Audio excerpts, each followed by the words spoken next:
Obrigado, pastor, pastora. Muito bom, hoje de manhã já revi bastante amigos, agora à noite também. Olha só, eu nem sabia e eu vim de verde, hein? Olha aí, hein? Glória a Deus. É muito bom rever vocês, muito bom estar aqui com vocês. Quero falar que essa semana para nós foi uma semana muito especial. Acredito que da próxima vez que nós viermos aqui, vou trazer a Lari, as crianças. Ela não pôde vir hoje, né? Alguém tem que trabalhar lá em Bauru, ela está tendo que trabalhar lá hoje, pregou. Mas essa semana nós recebemos aí a certidão da IAS, né? A certidão definitiva de adoção. Então hoje, oficialmente, eu posso falar para vocês que nós temos 3 filhos, Cauã, a Larinha, e agora a IAS também. Foi muito especial para nós, né? Nós esperamos aí 1 ano e 2 meses para que a gente conseguisse aí, então, termos a adoção definitiva. Então, acredito que vamos trazer ela em breve aqui para ser apresentada aqui também, né? Afinal, o Cauã foi apresentado aqui, a Larinha foi apresentado aqui, a Yas também aí, para ela conhecer também e saber o lugar da onde nós saímos, fomos enviados. Eu vou já adiantar aqui, eu quero trazer uma mensagem para vocês, juntamente com um testemunho pessoal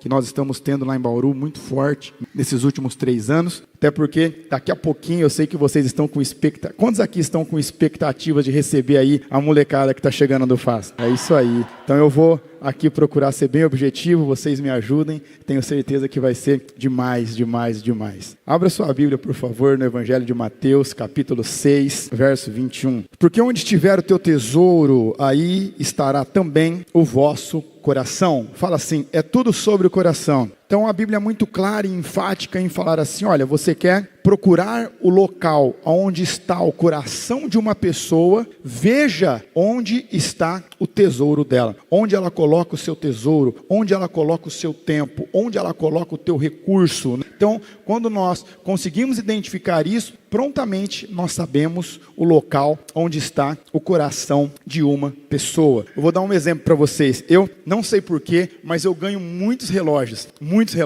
E na mesma proporção que eu ganho, eu vou doando. Por quê? Até dei um para o pastor, nem sei de que marca que era. Eu não sou uma pessoa que gosto muito de usar acessórios. Então, não uso corrente, não uso pulseira, relógio. Uso aliança porque sou casado, mas não gosto de usar anéis. Nunca gostei de usar muitos acessórios. Mas vou dar um exemplo para que vocês entendam claramente isso. Aquela pessoa que ela ama relógio, se chegar alguém para essa pessoa e falar assim, cara, eu tenho um Rolex e eu estou vendendo com um preço muito bom por 50 mil reais. A pessoa vai falar, nossa, cara, tá muito barato. Eu vou comprar esse Rolex. Agora, se essa pessoa me falar isso, eu vou falar, cara, você tá de brincadeira, jamais vou pagar isso num relógio, né? Agora, aquelas mulheres que fazem coleções de sapatos, cadê você? Eu quero te conhecer. Cadê quem faz coleção de sapato aí? Olha só, as mulheres que não se entregam, os homens entregam elas aí, não é verdade? Se falar assim, ó, tem promoção na Caira Andrade, na Arezzo, na Carmen Steffes, você nem precisa de sapato, mas você fala assim, é promoção, eu preciso ir lá,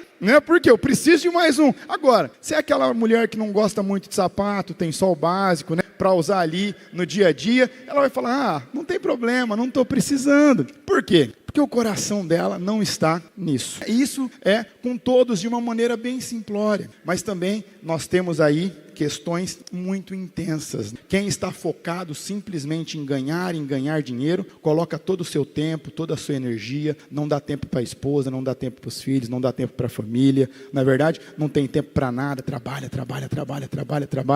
Aquelas pessoas que têm o coração nas apostas, apostam tanto, e perdem casas, perdem propriedades, às vezes perde o salário do mês inteiro. Por quê? Ela não precisa, mas o coração dela está nisso. Então, eu quero que vocês entendam isso. Quando eu me mudei para Bauru, em 2019, nós fomos para Bauru com uma única motivação, né, de conseguirmos levar o Evangelho para Bauru, estabelecer a igreja em Bauru e alcançar pessoas para Jesus, ver as famílias restauradas, as pessoas salvas, os jovens libertos. Essa era a nossa expectativa. E aí, com 7 meses que nós estávamos em Bauru, nós tivemos um lockdown, né? Acredito que vocês também. Quem é que se lembra do lockdown? Terrível, devastador, não é verdade? E por quase 2 anos nós ficamos sem poder ter um convívio social. Os cultos totalmente proibidos, fizemos online, depois quando foi liberado, nós fizemos com distanciamento social, e depois a gente fechou novamente, depois abriu novamente, e aí para ajudar, quando a crise já não era mais só uma crise de saúde, já tinha se alastrado para a economia, muitos empresários com dificuldade, sem poder trabalhar, sem poder conquistar o seu ganha-pão, ali as crianças já com problemas emocionais por ficarem trancafiadas dentro de casa, sem ter convívio com outras crianças,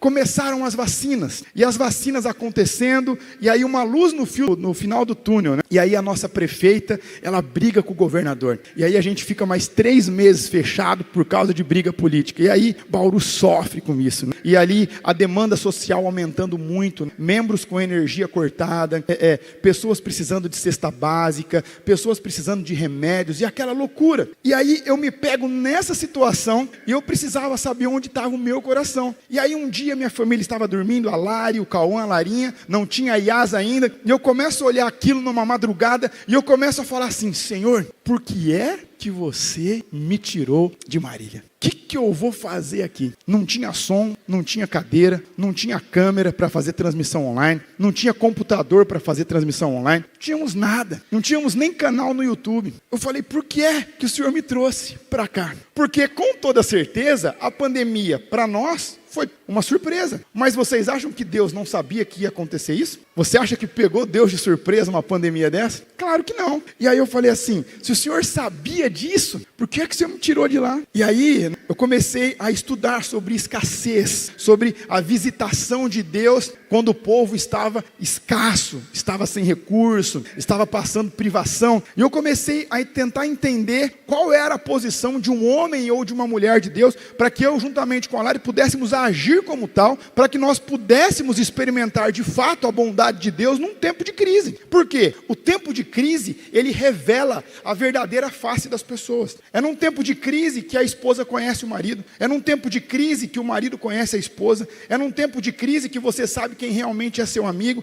é num tempo de crise que você conhece o seu coração, e é num tempo de crise que um cristão se mostra cristão ou um charlatão. E aí eu estava exatamente tentando encontrar a minha motivação, e eu falei: Deus, eu não estou te pedindo dinheiro, eu não estou te pedindo luxo, mas como é que nós vamos fazer para conseguir manter a igreja na pandemia? Como é que eu vou pagar o aluguel? Como é que nós vamos pagar a reforma? Como é que nós vamos fazer? As pessoas estão sofrendo, as pessoas estão sem ter o que comer, muitas delas passando dificuldade, sendo demitidas, empresários que não sabem como é que vão pagar a folha salarial dos seus funcionários. Como é que nós vamos falar agora sobre um assunto que é totalmente contrário à realidade que o mundo está vivendo? E aí o Senhor começou a ministrar exatamente sobre o nosso coração. E Ele disse assim: Danilo, eu nunca te pedi um centavo, eu nunca te pedi dinheiro para nada. Eu falei: é verdade. Aí Ele falou: então por que você está preocupado? Eu falei: porque as pessoas que emitiram os boletos, elas não sabem disso. O boleto vai vencer e a gente tem que pagar esse boleto, né? Como é que eu vou falar para eles: ó, Deus nunca me pediu dinheiro? Ele vai falar: tudo bem, mas você que comprou, não é verdade? Mas observe aqui o que está acontecendo. Deus está fazendo, na verdade, esquadrinhando o nosso coração. E nesse momento eu vi que o meu coração, graças a Deus, ele não estava desalinhado. Eu não estava com o meu coração nas coisas, mas talvez você, nesse início de mensagem, já conseguiu perceber onde você está colocando o seu coração, onde você está investindo o seu tempo, onde você mais investiu o seu tempo nos últimos 3 meses, onde você mais investiu o seu recurso nos últimos 3 meses. E aí começa a ter esse entendimento agora, e eu quero dar mais um passo com vocês, ainda no capítulo 6 de Mateus, só que agora no verso 24, a palavra de Deus diz assim: ninguém pode servir a 2 senhores, porque há de odiar um e amar ao outro, ou se dedicará a um e desprezará o outro. Vocês não podem servir a Deus e a Mamon. E quando eu comecei a estudar sobre dinheiro, sobre provisão de Deus, nós identificamos que o único principado na Bíblia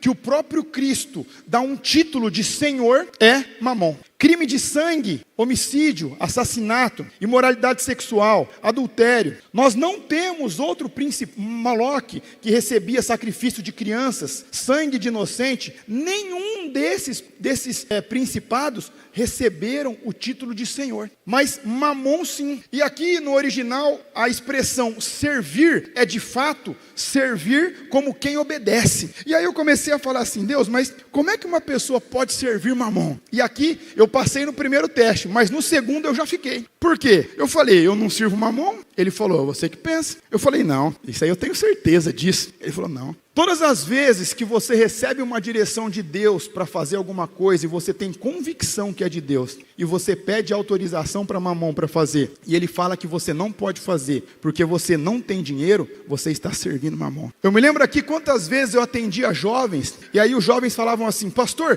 Deus me mandou fazer a faculdade tal. Eu falei, cara, que legal, mas por que você não faz então? Porque eu não tenho dinheiro. Ou às vezes jovens chegavam e falavam assim, sabe, pastor, Deus está mandando eu sair do CLT, Deus está mandando eu empreender em tal área, Deus está mandando eu fazer um tipo de operação, e aí eu falo, cara, se Deus está falando para você, obedece Ele, e aí ele fala assim, mas não dá, eu falo, mas por que não dá? Porque eu não tenho dinheiro, aí ele falou, e é isso que acontece com a maior parte dos cristãos, eu mando eles fazerem as coisas, e eles falam, não posso, por quê? Mamon não deixou. Eu sei que vocês não fazem isso aqui, né, mas eu, na minha humanidade, já fiquei no segundo teste aqui, pedi a autorização para Mamon, e eu já estava quase falando assim, sabe o que eu estou pensando, né? Vou ligar para o pastor Domingos, né? Vou ligar para o meu pai, vou ver se eu vou lá, volto a trabalhar na empresa do meu pai, ou às vezes se tem uma vaguinha para eu ser pastor de alguma coisa lá em Marília, porque aqui não vai dar. Só que veja, e Deus fala assim, eu nunca te pedi dinheiro, eu nunca te pedi dinheiro, eu só mandei você se mudar e começar a pregar. Aí eu falo assim, Deus, mas eu não quero pedir autorização, mas como é que eu estou fazendo isso? E aí é quando Deus começa a trabalhar. Por quê? Muitas vezes, nesse momento de crise, você omite, você não me devolve os 10%. Aí eu falo, é verdade. Às vezes deixa um pouquinho para depois, mais para o final do mês, não é verdade? Ele falou, só que você não se incomoda de pagar 14% de cheque especial. Você não se importa de parcelar a fatura do cartão e pagar o rotativo, que dá quase 300% ao ano. Então, seu coração não está nas coisas, mas está servindo outro Senhor. Vende o almoço para tentar comprar a janta, paga agiotas, porque às vezes o nome já tá sujo. 60% dos brasileiros hoje estão inadimplentes no mercado. Por quê? Cristãos eu estou falando. E isso é interessante, sabe por quê? Porque nós acreditamos que o nosso Deus salva. Nós acreditamos que o nosso Deus enviou o Espírito Santo. Nós acreditamos que o Espírito Santo batiza com fogo. Nós acreditamos na profecia. Nós acreditamos que o nosso Deus restaura famílias. Nós acreditamos que Ele restitui casamentos. Nós acreditamos que Ele cura. Nós acreditamos que Ele se manifesta. Nós acreditamos que Ele age. Nós acreditamos em tantas coisas, mas nós temos dificuldade em saber que Ele é um Deus que provê na área financeira. Deus, o Senhor é um Deus que salva, né? Às vezes chega na igreja porque está com câncer, está com alguma doença que não tem cura pela medicina e fala, Deus vai me curar. Os médicos falam, não tem cura, mas você fala, Deus vai me curar. Casamento não tem mais jeito para o seu casamento, divorcia. Não, Jesus vai restaurar o meu casamento. Aí fala assim, mas na área financeira? Não, na área financeira não dá. Na área financeira, deixa que eu cuido, Deus. Não é verdade? E veja, eu me vi nessa situação, pastor, dificuldade imensa. E aí nós começamos a entender que, na verdade, Deus ele quer provar a nossa fidelidade para ver se nós somos aprovados, para que Ele possa confiar de fato as verdadeiras riquezas nas nossas mãos. Ainda no Evangelho de Mateus, capítulo 22, verso 15, a seguir a palavra de Deus diz assim, então, retirando-se os fariseus, consultaram entre si como os surpreenderiam de alguma palavra, e enviaram-lhe os discípulos como os herodianos, dizendo, mestre, sabe bem que és verdadeiro e ensina os caminhos de Deus segundo a verdade, e de ninguém se te dá, porque não olhas a aparência dos homens. Dize-nos, pois, que te parece, é lícito pagar tributo a César ou não? Jesus, porém, conhecendo a malícia, disse, por que vocês me experimentam, hipócritas? Mostre-me uma moeda do tributo. E lhes apresentaram um dinheiro. E eles lhe disse, de quem é essa esfinge na inscrição? E eles disseram, é de César. E ele responde, dai a César o que é de César e dai a Deus o que é de Deus. Agora vamos fazer uma interpretação de texto aqui. A pergunta que eles fizeram é lícito pagar imposto? Essa foi a pergunta. Em algum momento eles perguntam alguma coisa sobre Deus aqui ou não? Não perguntam. Mas quem aí gosta de impressão espiritual, profética? Sei que o Tiger está ensinando vocês. Observe o verso anterior. Fala que Jesus, conhecendo a malícia do coração deles, entendem o que eles estão querendo fazer. E ele responde o que eles não perguntaram, mas queriam perguntar. Eles não queriam saber do imposto. E aí Jesus fala assim, então se é de César, paga o seu imposto, mas dá a Cristo o que é de Cristo. E aí, olha que interessante, é o que eu quero trabalhar com vocês essa noite, o tema além da fidelidade. Quantas mulheres aqui queriam um homem carinhoso, que leva café na cama, dá presente fora de data comemorativa, que leva para jantar? Quantos de vocês queriam um marido assim? Um marido bondoso, amoroso, cuidadoso? Vocês querem um marido assim, sim ou não? Mas veja bem, esse marido, uma vez por ano ali, ele dá uma escapada assim, ele não é 100% fiel, mas ele é bom, dá presente, cuida, leva café na cama. Tá tudo bem para vocês, sim ou não? Por quê? Porque o que nós esperamos em primeiro lugar é a fidelidade. Entende? Então veja, não existe generosidade sem fidelidade. Não existe oferta sem fidelidade. Pastor, mas eu oro, eu jejuo, eu vou para o culto, eu vou na célula, eu evangelizo, eu dou esmola, eu dou o quilo do amor. Tudo isso, mas tenho certeza que vocês iriam preferir assim, eu prefiro um marido fiel, eu preciso dar um cutucão nele às vezes, viu? Me leva para jantar, viu? Você viu que eu fiz a unha, né? Você não vai me levar para jantar não? Sabia que semana que vem, a Lari é assim, que eu esqueci uma vez no meu aniversário de casamento, né? Então, um mês antes ela começa a falar, amor, você lembra que dia tal é o nosso aniversário de casamento, né? Eu falo, não, agora eu não esqueço mais. Ela fala, mas eu faço questão de lembrar, né? Mas ela sabe que tem um marido fiel. Da mesma forma é Jesus.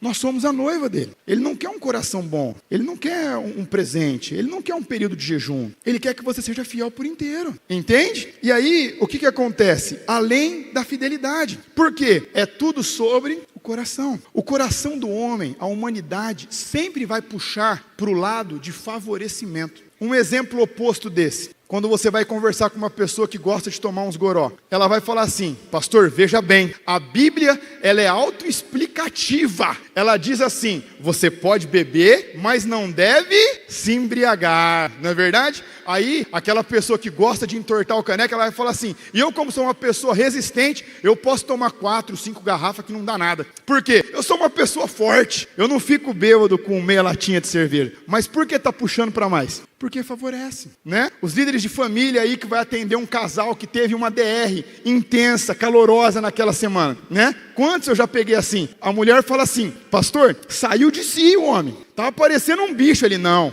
mulher, a Bíblia fala que eu posso irar, o que eu não posso é pecar. Então eu tenho certeza que eu irei, mas não pequei. Sempre dá uma esticadinha, para quê? Para se defender. Então observa que o coração do homem é assim. O coração do homem é assim. Então eu estava exatamente nessa situação que a maior parte das pessoas estão, tentando conseguir alguma coisa, tentando usar a minha própria inteligência, a minha própria capacidade para conseguir resolver a situação, fazendo negócio, buscando aquilo que é mais fácil, buscando aquilo que é mais imediato, né? E aí Deus não queria isso, Deus queria que eu fosse fiel. Ele falou assim, mas você está fazendo um monte de coisa mais difícil do que eu te pedi. É muito mais fácil você ser fiel, não é? É muito mais fácil você confiar, é muito mais fácil, não precisa ficar se debatendo. E aí, nesse momento de crise, sempre aparece um pior que você para se aconselhar, é ou não é? Não é verdade? Não? Você acha que a situação está ruim para você, chega alguém pedindo uma ajuda que está com uma situação bem pior que a sua, né? E aí, antes, né, da bomba, vem ali o refrigério, né? Chega um empresário da igreja, né, a gente com dificuldade, tentando fazer culto por celular, não tinha nada. Ele fala assim, pastor, eu quero abençoar a igreja, eu quero comprar uma mesa de som, eu quero comprar uma placa de som, eu quero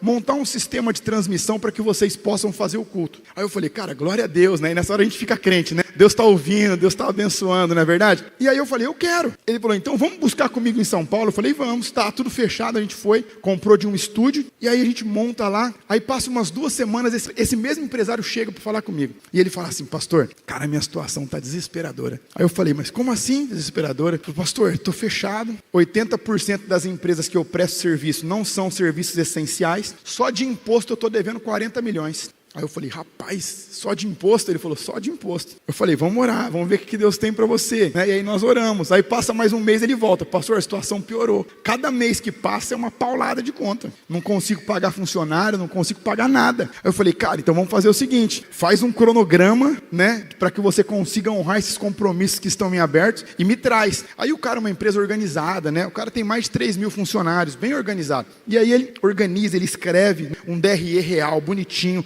pastor, pastor, se acontecer isso, se acontecer assim, assim, assim, no melhor cenário possível, eu com 0 de inadimplência, eu consigo pagar tudo em 8 anos, se eu não retirar nada. Eu falei, rapaz, vamos orar. Aí tem que orar, não é verdade ou não? Mas Deus falou para mim assim, Danilo, eu só quero a fidelidade dele. Eu falei, cara, você consegue ser fiel nesse momento que você está de catástrofe? Ele falou, consigo. Ele falou, eu quero ser fiel, eu quero. Eu falei, cara, então vamos organizar isso aí, vamos ser fiel e vamos orar. E nós oramos em cima daquele, e ele em cima da dificuldade dele, ele começou a ser fiel nos detalhes. Ele falou assim, pastor, meu advogado tributarista, ele falou assim, cara, roleta o imposto, nem tira nota. Ele falou, cara, não posso, porque a Bíblia diz, dai a César o que é de César, e dai a Cristo o que é de Cristo. Então eu posso não ter como pagar o boleto, mas eu não vou sonegar. Está aqui o Diegão outro, sonegava um monte. Porque que acontece? A sonegação virou algo atrativo no Brasil. Sempre um jeitinho de ganhar mais, não é verdade? O funcionário é CLT, você registra como MEI, para você não pagar imposto. Está errado, está sonegando. A Bíblia é clara, entende? Vende, hoje é normal, né? Vai querer nota? Tipo assim, não era uma coisa que precisava perguntar. Você vendeu, você tem que fazer nota, certo ou errado? Não,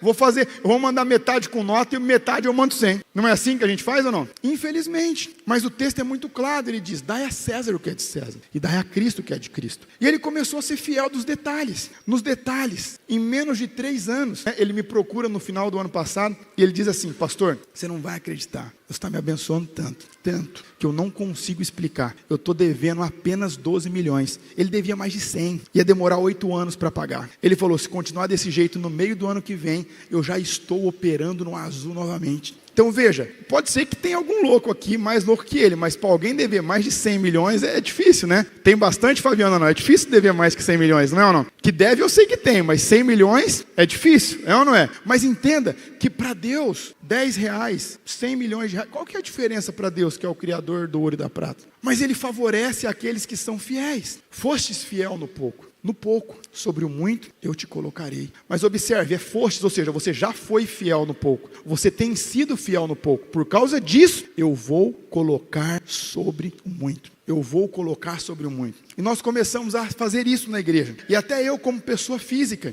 Porque uma coisa é você falar assim, eu quero sair dessa situação. Outra coisa é você agir como quem quer sair da situação. A Lari me fazia listinha, né? Eu vou dar uma dica para os homens. Pede a lista para a mulher e vai no mercado você. Não é verdade? Mas depois que as crianças nasceram, eu falei para ela, quem vai no mercado sou eu. Só que antes ela escrevia assim, arroz, feijão, carne, refrigerante. E eu saía pegando. Pegava Coca-Cola, que é caro. Pegava contrafilé, alcatra, picanha, pegava molho de tomate, eu nem olhava preço. Mas aí eu falei, eu preciso sair dessa situação. Então eu olhava e falava assim, nossa, não vai dar para levar contrafilé. Tem que levar patinho a 100. Não vou conseguir comprar Coca-Cola. Vou ter que comprar um refrigerante mais barato. Eu não vou conseguir comprar esse ketchup. Eu vou ter que comprar esse. Por quê? Porque é 50 centavos mais barato. Eu comecei a fazer o quê? Gestão. Se você não for radical com a sua dívida, ela vai acabar com você. Aí a gente fala assim, pastor, mas vamos orar para repreender o devorador. O devorador é você. Como é que vai repreender?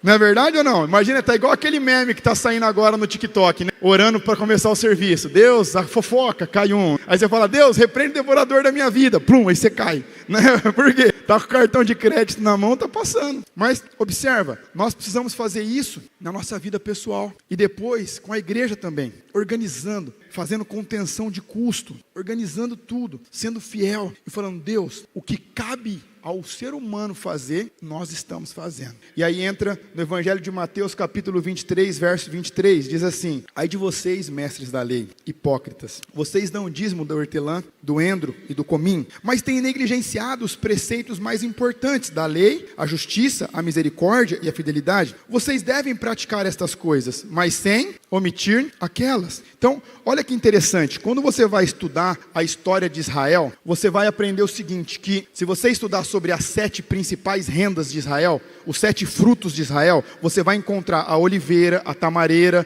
você vai encontrar a uva, você vai encontrar os 7 principais meios de comércio que eles têm até hoje. E você vai ver que o endro, que o cominho e que o hortelã era pouquinha coisa. É como se fosse assim, ó, para as mulheres me entender. Sabe quando você vende aquela revistinha da Avon, da Natura? Mas tipo assim, você tem um trabalho, que é 80%, 90% da sua renda. Mas você tem mais um outro negocinho ali, que pinga 100 reais, 200, aquelas coisinhas que você faz para complementar a renda, sabe? Então, o que Jesus está falando para eles aqui? Cara, vocês são conhecedores da lei, vocês são mestres da lei. Vocês dão os dízimos até do que é pequenininho, mas vocês estão negligenciando a misericórdia, a justiça. Só que aí, olha que interessante, ele diz assim, eu quero que vocês continuem praticando isso, sem omitir aquilo. Aí, no século XVIII, um grupo se levanta e começa a falar assim em cima desse texto, viu? Foi abolido o dízimo agora, não tem mais. Agora, vamos pegar um professor de português para fazer uma interpretação desse texto. O pastor Domingos teve câncer, fez um tratamento, vários tratamentos de câncer, né? Aí vamos supor que ele chega num médico aqui e ele fala assim, doutor, eu estou fazendo esse tratamento aqui, ó. O doutor vai olhar, legal. Ele pega um outro e fala assim, Domingos, olha aqui, ó, eu quero que você faça esse tratamento, mas não omita esse. O que ele vai fazer? Ele vai falar assim, uau, eu não preciso mais fazer o outro. Agora eu só preciso fazer esse. É isso que ele vai fazer, sim ou não? Não, porque o texto é claro. Façam isso sem omitir aquilo.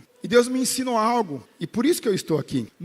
E não vim antes por causa disso. O ano passado, Deus ele nos deu um desafio. Nós estávamos já saudáveis, fiéis nos detalhes. E Deus falou assim para mim, olha, agora você vai dar um passo de fé. E Deus levou a gente para uma área, nós estávamos com 13 mil reais na conta da igreja. E nós iríamos assumir um contrato de 20 anos, de mais de 25 milhões de reais. E eu falei, Deus, como é que eu vou pagar isso? Aí ele falou, você vai pedir autorização para Mamon ou você vai fazer o que eu estou mandando? Eu falei, não, vamos fazer agora, eu nunca mais vou ficar sem pedir, obedecer o que o senhor está mandando eu fazer. Eu falei, então tá bom, então pode se movimentar. E aí, eu cheguei para falar com o dono do prédio, pode colocar a foto, por favor? Deus mostrou um quarteirão para a gente lá no meio de Bauru, 7.500 metros quadrados. Ele falou, você não vai começar esse quarteirão aqui, e vocês não vão simplesmente mudar a igreja, vocês vão começar uma escola. Eu falei, Deus, aquela conversa que a gente tem de humanidade, né? Como é que eu vou fazer isso? Eu não estou com dinheiro para mudar a igreja. Ele falou, mas você vai pedir autorização para Mamon? Eu falei, não, nunca mais vou pedir autorização para Mamon para fazer algo que o senhor mandou. E ele disse assim, então você nunca mais vai falar de dinheiro quando a igreja estiver passando um momento difícil, porque senão as pessoas vão achar que a gente precisa de ajuda. E na verdade quem precisa ser fiel somos nós. Ano passado nós gastamos 5 milhões de reais, um aperto.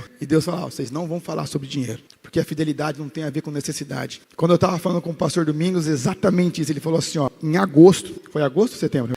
Setembro, ele falou, em setembro nós vamos pagar as últimas pauladas que nós temos da obra. Eu falei, então, nós vamos depois. Então vejam, eu quero que você entenda isso. Nós não vamos passar oferta no final. Nós não vamos fazer campanha. Eu aprendi isso na igreja, mas nunca mais faço campanha. Quando uma pessoa é fiel, ela é fiel. Quando ela não é, ela não vai ser. Somente os fiéis vão desfrutar do favor e da bênção de Deus. Então aqui já teve um momento de oferta. Você já teve a sua oportunidade. Mas a grande questão é que vocês aprendam isso. Eu precisei aprender. Eu precisei entender que a fidelidade, ela é contínua, é um estilo de vida. Assim como tudo na vida. Se você fala assim, pastor, eu quero aprender um novo idioma. Ok. Você vai ir lá, ficar 2 horas num lugar, você vai aprender a falar um negócio um único dia, sim ou não? Não vai. Quem está mais gordinho ali, esbelto, fala assim, agora eu vou emagrecer. Você vai um dia só na academia, vai adiantar? Não vai. Tem que ser contínuo. É ou não é? Continuidade. Continuidade. Você fala assim, eu quero fazer uma faculdade. Você vai lá na faculdade um dia só, eles te dão um diploma já, sim ou não? Não, tem que ficar 2, 3, 4, 5, 6 anos dependendo da faculdade.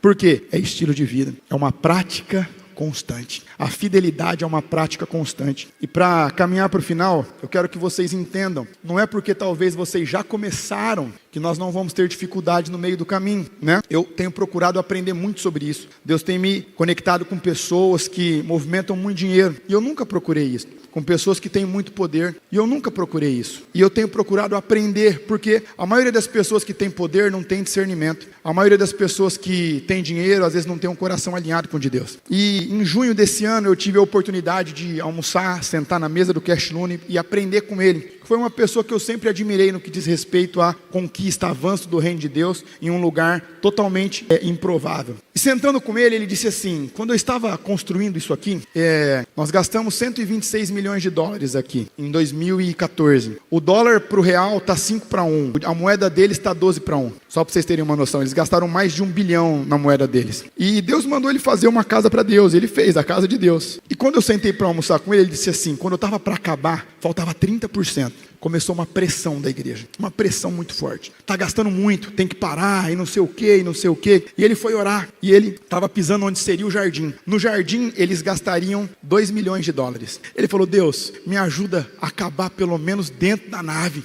Depois a gente faz o jardim, o que o senhor acha disso? Ele falou assim, olha, eu comecei fazendo o jardim, mas você começa por onde você quiser e faz o que você quiser. Ele falou, não senhor, eu quero ser obediente. Ele falou, não, você não quer ser obediente, você não acredita que eu posso fazer. Mamão está batendo na sua porta faz muito tempo, mas vai lá, pede autorização para ele, vê se ele deixa você acabar. Isso, só para vocês entenderem o contexto, eu já tinha perdido o apetite já, né? Por quê? No começo desse ano passado nós gastamos 5, esse ano mais 2, ainda não acabou, é loucura. E aí o pessoal começou a fazer uma pressão, né? Pastor, estamos gastando muito, vamos segurar.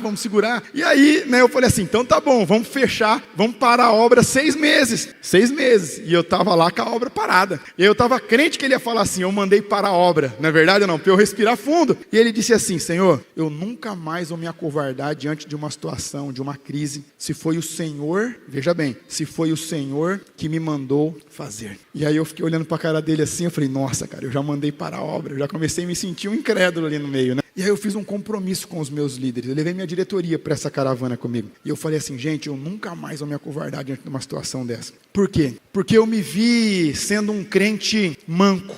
Orava pelas pessoas, as pessoas eram curadas, profetizava e Deus testificava, falava o que ia acontecer na vida das pessoas e Deus fazia com que acontecesse, pregava e as pessoas se convertiam, orava por libertação e Jesus libertava as pessoas, mas estava lá, incrédulo, servindo Mamon, com o rabinho entre as pernas, pedindo bênção. E eu falei, Deus, eu não posso ser assim. Ou o Senhor vai ser o Senhor de toda a minha vida, ou não vai ser de nada. Eu não quero mais ser um crente meia boca, ser um crente de mentira, ser um crente que não acredita que é o Senhor que vai me abençoar em todas as áreas da minha vida. E assim o Senhor tem feito desde então. Para caminharmos para o fim, eu quero que vocês entendam algo, que às vezes nós pensamos que é só na dificuldade que a crise se revela, mas na verdade, na bonança se revela também. Por quê? Quando nós vamos estudar o rei Uzias, na segunda Crônicas, nós vamos entender que ele talvez foi um dos principais reis de Israel, conquistou muito, cresceu muito, só que aí ficou soberbo demais. Ele quis entrar no templo e oferecer incenso ao Senhor, e essa não era a função de um sacerdote. Isso vale para quem tem muito dinheiro. Porque veja, lembra que eu comecei a mensagem falando que é sobre o coração? Talvez a pessoa que ganha R$500, ela vai falar assim,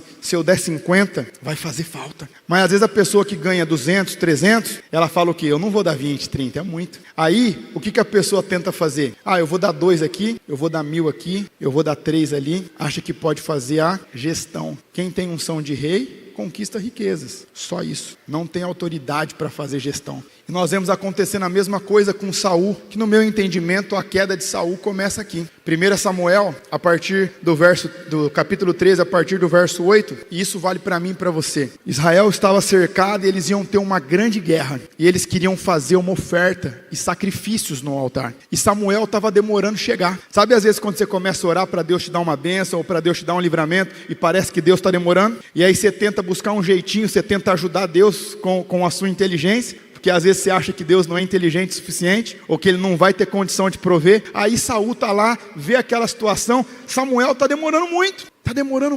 Aí ele pega e ele oferece o sacrifício. E às vezes o que a gente fala, Deus me dá uma bênção, aí Deus parece que não responde, né? Aí procura um agiota, ou parcela o cartão, dá um jeito, pega no nome do fulano, pega no nome do ciclano, e assim a gente vai, se enrolando. Aí, pra gente encerrar, tem mais quanto tempo, pastor? 5? Aqui fala que tem 5, é isso? Indo por aqui. 9. Ananias e Safira, já na nova aliança, depois de Pentecostes. Entenda isso. Atos capítulo 5, a partir do verso 3. Então Pedro disse, Ananias, por que você permitiu que Satanás enchesse o seu coração para que você mentisse ao Espírito Santo, retendo parte do valor do campo? Não é verdade que, conservando a propriedade, ela seria sua? E depois de vendida, o dinheiro não estaria em seu poder? Por que você decidiu fazer uma coisa dessas? Você não mentiu para os homens, mas para Deus. O que Deus nos ensina aqui, gente? A gente precisa ser honesto e íntegro. O que ele está falando aqui? Ananias, de quem era o terreno? Era seu. Quando você vendeu o dinheiro, de quem era o dinheiro do terreno? Era seu. Você não precisava dar nada. Você não precisava fazer nada. Mas por que você permitiu que Satanás enchesse o seu coração e você mentiu ao Espírito Santo? É simples. Você é fiel? Não. Beleza. Pastor, como eu sei se eu sou fiel ou não? É simples. Esses dias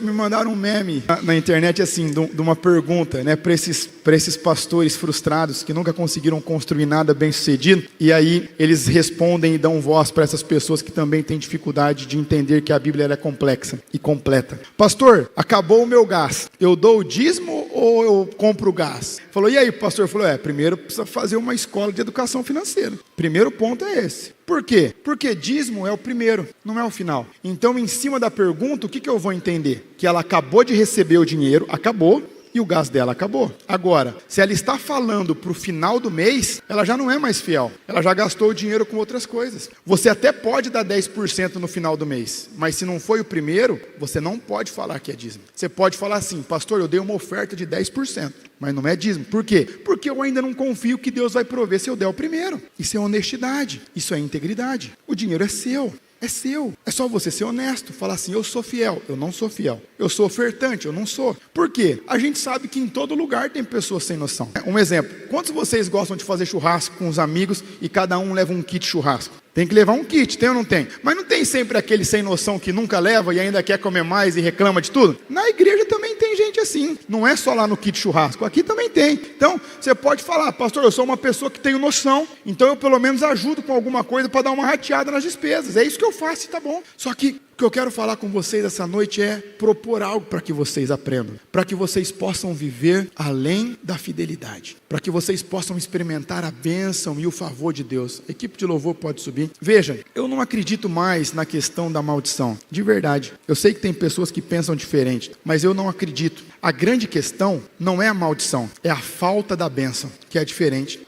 Deus, ele pode olhar para você e ele pode falar assim, cara, legal o que você está fazendo, eu não abençoo, vai você e faça segundo a sua própria sorte. E isso para mim já é desesperador, saber que eu estou fazendo algo que não tem a bênção de Deus, não tem a ver com a maldição, tem a ver em atrair a bênção de Deus, além da fidelidade. Veja, os membros da minha diretoria, eles ficaram mais loucos que eu. Agora, eles começaram a negociar uma área lá em Bauru de 60 milhões. 60 milhões. Pastor, vocês têm esse dinheiro? Não. Tem previsão de ter? Não. Só que aí eles vieram falar comigo, quase que eu falei assim, vocês não têm juízo, não é verdade ou não? Mas aí eu falei, cara, eu não posso, senão eu mesmo vou abortar a fé deles. Eu falei, olha, nesse momento não existe viabilidade, mas vamos orar para que Cristo possa viabilizar. Por quê? Porque Ele faz, Ele envia de onde nós menos esperamos. Esses 5 milhões vieram todos da nossa igreja? Não. Pessoas de fora do país. Quando nós começamos a fazer a escola, pastor, eu quero abençoar a escola. Pastor, eu quero fazer uma semente na escola. Pastor, eu quero abençoar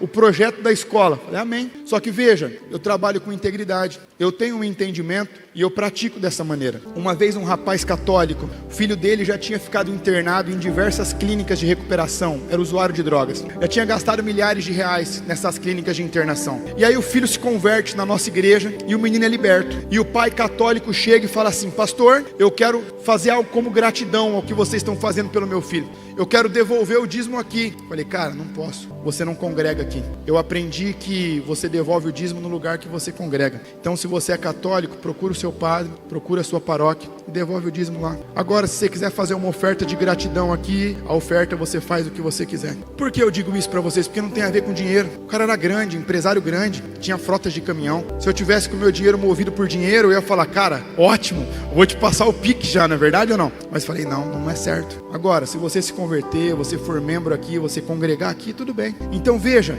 tem a ver com você experimentar o melhor de Deus. Tem a ver com você não ficar mais nessa vida correndo atrás do vento. Como Salomão fala, vendendo um almoço para comprar janta, pagando juros sobre juro, pagando agiota, pagando rotativo de cartão, pagando cheques. Ei, Jesus não te chamou para isso. Você acha mesmo que o Jesus que te cura é um Jesus que quer te ver sofrendo? Que o Jesus que restaurou o seu casamento, que ele faz o seu casamento ficar melhor depois de 20 anos de casado, é um Jesus que vai olhar para você e falar assim, vai ficar mendigando pão. Jesus não é assim. O problema é que nós servimos Mamon sem perceber. E eu quero, essa noite, para encerrarmos, de uma maneira muito rápida, os meninos já estão lá para entrar, então você pode se colocar de pé no seu lugar, não precisa vir aqui para frente, vou chamar o pastor para vir aqui fazer essa oração. Você entende que você quer, Deus, eu quero fazer uma aliança com o Senhor, eu quero ser fiel no pouco, não importa a crise que você está passando, ou se você não está passando crise, talvez você é o oposto, Deus te deu muito dinheiro, mas você, por ter muito dinheiro, o seu coração se esfriou demais, você não consulta mais Deus para fazer as coisas, coisas, você confia mais na sua conta bancária do que no poder de Deus, você não acredita mais que você precisa pedir alguma coisa para Deus. Você pode falar: Deus, eu quero voltar a depender do Senhor, eu quero que você seja Senhor da minha vida em todas as áreas. Feche seus olhos, por favor. Fala: Deus, eu quero fazer uma aliança com o Senhor, eu nunca mais vou servir mamão. Hoje, em nome de Jesus, eu rompo essa aliança que eu tinha feito com Ele, essa aliança de avareza, essa aliança de escassez. Deus, em nome de Jesus, eu quero ser fiel, e eu quero desfrutar de um relacionamento íntimo e fiel com o Senhor. Eu quero de fato viver essa vida abundante que o Senhor promete, essa vida plena em todas as áreas da minha vida. Eu quero entregar o controle da minha vida em todas as áreas para o Senhor. Deus, em nome de Jesus, me ajuda a ser radical com as minhas dívidas.